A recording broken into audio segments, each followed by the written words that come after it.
Hello, May 14 എന്റെ ഹസ്ബൻഡിന്റെ birthday ആയിരുന്നു. അപ്പൊ രാവിലെ തന്നെ ആള് അമ്പലത്തിൽ പോയ സമയം നോക്കി ഞാനും മോനും കൂടി ആൾക്കുള്ള ഗിഫ്റ്റ് പാക്ക് ചെയ്യാണ് കേട്ടോ.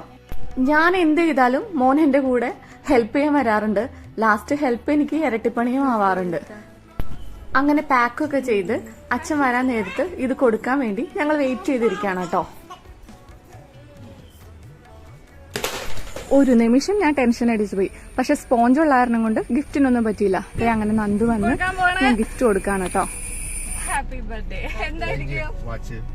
എങ്ങനെ മനസ്സിലായേ? നന്ദു എന്റെ ഫോൺ എടുത്ത് നോക്കിയില്ല. എങ്ങനെ മനസ്സിലായേ? വാച്ചുകൾ ഓൾമോസ്റ്റ് ഇങ്ങനത്തെ റൗണ്ടിലല്ലോ തന്നെ. എല്ലാ വാച്ചും ഇങ്ങനെ അമ്മ അച്ഛന് ഗിഫ്റ്റ് തന്നത് എന്തത്?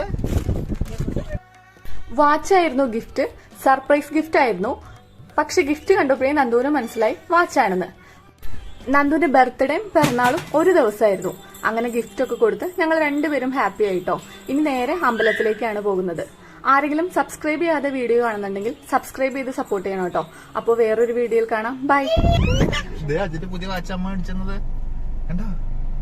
മനസ്സിലായി. നന്ദു എന്റെ ഫോൺ എടുത്ത് നോക്കി.